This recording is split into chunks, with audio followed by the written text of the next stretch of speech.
we are talking college football. We talked the Mountaineers in the Big 12. We talked Pitt in the ACC. And we are now going to shift gears and talk Penn State in the Big 10, the new look Big 10. And I will open up by saying, in terms of pressure, and a lot of it is on West Virginia, but in terms of pressure, I would say by far the most, if not maybe the most pressure of any program in the whole country, you could argue, is on Penn State. It's a 12-team playoff now. You do the math and look at the last 10 years. If it was 12-team the last 10 years in 2014, they would have been in about half the time. And that's not the reality for the program the last 10 years. They have not been in. They've clearly been the third best Big Ten program at best behind Ohio State and Michigan, certainly in recent years. There are a lot of Penn State fans saying, yeah, 10 wins seems doable again. That should at least contend for everything. But if you go to 10 wins and you lose the games you're supposed to lose, but you win all the games you're supposed to win, like they've been doing with losing to Ohio State, losing to Michigan, and beating everybody else, what am I getting excited about? It seems like there's a ceiling there on Penn State. What do you expect from the Nittany Lions this year? And what needs to happen to literally break through that glass ceiling, contend actually for a playoff spot, maybe win the Big Ten as it's much bigger than it was, and not have that conversation be the January, February talk every year around Franklin that, okay, yeah, a lot of wins, you're beating teams you're supposed to beat, but when it's you in a swing game, like you're mentioning, these are the important games, or you're actually the underdog, you lose every time. Yeah, that's the question. I think the good news is that's the debate. That's the both sides on Franklin right now. Right. Like they would have been in the playoff 5 times the last 10 years. They had a really good team that played out in the Rose Bowl against USC that would have been a dangerous team in a 12-team format. Yeah, you never know once you get in, right? They really struggle with Michigan and Ohio State, but Jim Harbaugh's gone now. Michigan, I don't know where that's going to go. I still think they're going to be good this year, but I don't know long-term with Sharon Moore how that's going to work out. Okay. I know Ohio State's the standard and Penn State's. Sure. I don't know. I think this is correct. But if you take away the last 2 years in the last decade, Penn State's been more of a problem for Ohio State than Michigan, with the exception of the last before. Yeah, Michigan had down years. People do forget that, right? Pre-COVID, Harbaugh was on the hot seat. Post-COVID, that's changed because Michigan obviously has come out and won 3 in a row and did it in a brutal fashion by just COVID is the switch there. COVID happened and Michigan became elite again, right? Right, like they did it in true Harbaugh fashion. They just plowed through the Big Ten the last 3 years. So, you look at Penn State on one hand, the schedule's set up very favorably for them as far as this new Big Ten goes. They go out to USC. That's going to be tough. They got UCLA, Ohio State at home. They got a tough trip to Wisconsin, but that's a 10-win schedule if things break right. 9 wins if it doesn't. So they should be in the 12-team playoff. James Franklin will face a lot of pressure if this 18-team they get lost in the shuffle of this 18-team Big Ten. Because even not winning the Big Ten, as we talked about earlier, this is not the Big 12 ACC issue where you got to win the conference to know you're in for sure.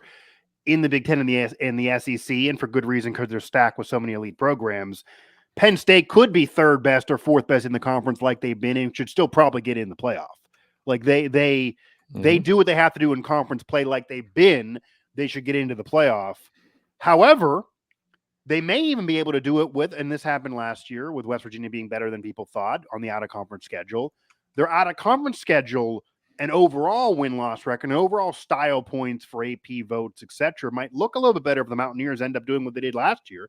This is going into the game. So if they beat West Virginia handily on the road and West Virginia wins 8 games or 9 games again, that would quiet you can only win home out-of-conference games, and your other out-of-conference games aren't tough because you play Delaware and Villanova, etc., and West Virginia was at home last year. If they go into Morgantown and beat a team that just won 9 and is believing they can win the Big 12, and they trounce the Big 12 possible champ, or even if West Virginia ends up as 5th, 6th, or 7th, but a good team, that would go far in getting Penn State real recognition, even if they don't win the Big 10. So they have it in front of them. But the other end of that is, Bill, if West Virginia is what West Virginia says, and somehow Penn State loses that game, even if it's on the road, and then they don't win the Big Ten, then you're looking at that's almost the doomsday scenario for Penn State. They probably still would win 8 games at minimum because of the schedule. But that's, I think, where the Nittany Lion fan would sit there and say, this is worse than it's been. This is bad. Like, now they would be out on Franklin. And again, I'm not saying he would get fired, but that would probably where those conversations would rev up. And that's week 1 if they would lose that out of conference game. Can you imagine the rest of the year in that conversation if they would drop that game in Morgantown? Yeah, I mean, it would not be good because they have, for all the struggles against Ohio State and Michigan, they've been pretty good in the rest of them. Under at least recently. And, I was at the Ohio State game last year where literally the difference between the two teams was one had Marvin Harrison, the other didn't. And that's why Ohio State won that game. And in these last 2 years, they've literally, the regular season, it's Ohio State and Michigan. Michigan, I thought the Michigan loss for Penn State last year was embarrassing. It was worse because they weren't. Yeah, they got 30 straight run plays. They weren't even in the game. The second half was embarrassing from an offensive standpoint, from a play call standpoint at some points in the game, and just being able to let Michigan beat them literally. And I think Michigan on some level did it on purpose. No, they were trolling them. I mean, again, we're talking literally 30 straight run plays. They were making a mockery of Penn State, 100%. Right. And they did that and so for Penn State, I think this will be a big year for Drew Aller. I like his build. I was gonna bring up Drew Aller. Yeah, he's numbers are good. Yeah, but against ranked teams, he did not play well. And I hear from a lot of colleagues around the country, why is Drew Aller not as good as advertised? Or what do you think of Drew Aller? I don't think he's that good. It seems like the whole conversation around Drew Aller at this point last year was great recruit. He's going to be the savior. He's the best Penn State talent-wise at quarterback in a while, even though they won a lot of games with players they didn't think as much of. And now it's shifted to the national conversation around Aller is that he's a disappointment. And it's off of just the big-time games you're mentioning. Right. Numbers were there against WVU and everybody else, but against Michigan and Ohio State, they were not, and they lost, and they weren't really in those games.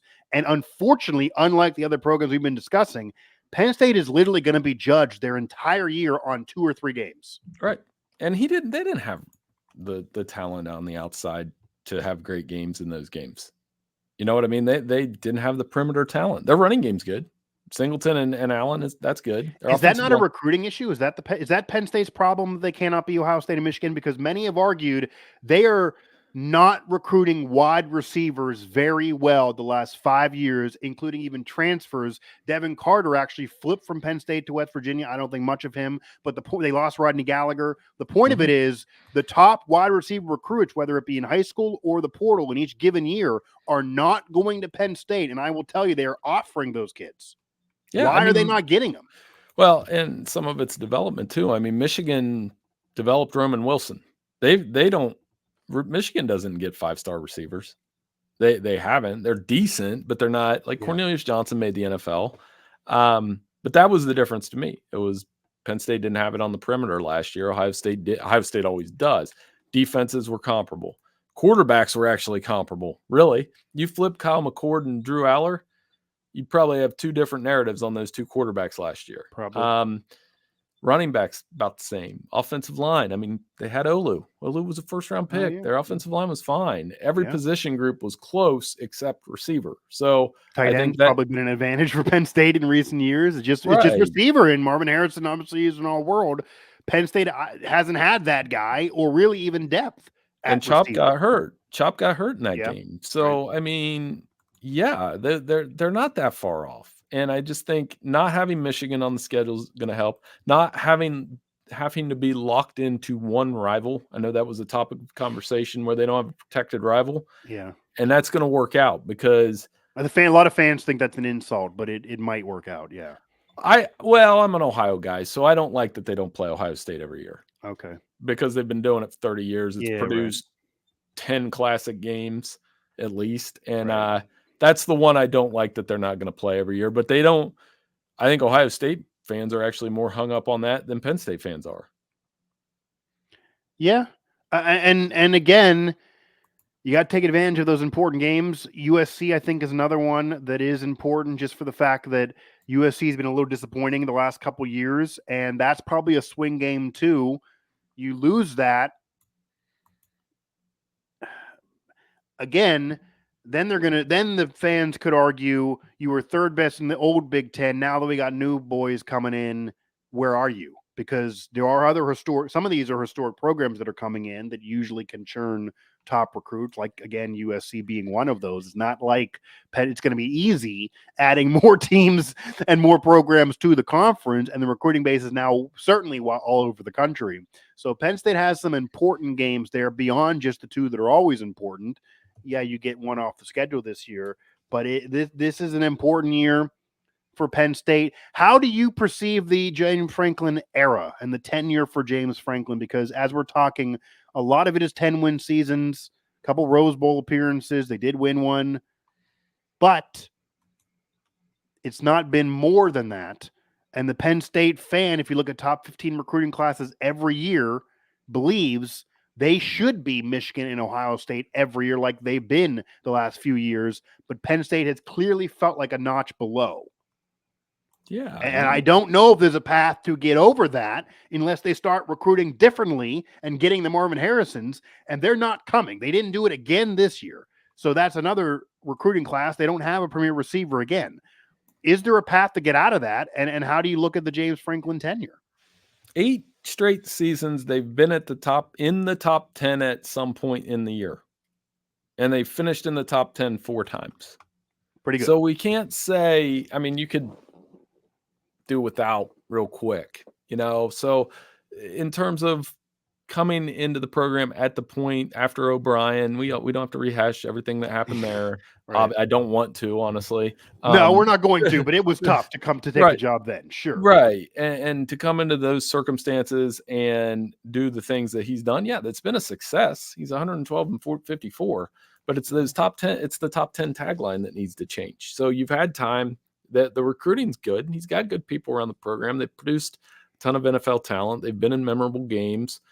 And this 12-team era is built for guys like James Franklin. You should be in the playoff. Maybe you can make a run. They got to get in the playoff, at least, certainly, if not next year, the year after that. They got to be in the playoff one of these 2 years, or it's going to get really uncomfortable in Happy Valley for him, despite all of those upgrades. I think that's a fair assessment. Yeah, and a lot of fans are going to even say this coming season, but I think to be generous, it got to certainly be within this 2-year period before it probably gets tinkered again.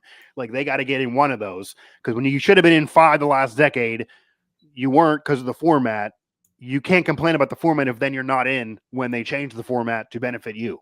So yeah, there's absolutely pressure on Penn State for sure, on James Franklin, and just knowing him too, I could certainly see that if they keep missing the playoff, they don't do anything more than they've been doing recruiting. Like it doesn't go from top 15 to top 5, and the energy gets real negative. Maybe he's going to want to take a step back, or maybe he's going to want to take another job, or he's still young. His career won't be over, but all good things, maybe all relationships eventually do come to an end. That almost feels like that would then needing to be everyone part ways, because there'd be a lot of angst there. So a lot of pressure on Penn State. Again, I do feel like they are a program that maybe has arguably the most pressure of any in the country to get in the playoff now, since they have vocally, even Franklin said this in press conferences, like they're selling the fact they should have been in, and there always should have been a 12-team playoff. It's going to be hard to sell that if they don't get in. Now there is a 12-team playoff. So it is in front of them, but a lot of pressure on James Franklin, a lot of pressure on Drew Aller, and a lot of pressure on Penn State for sure.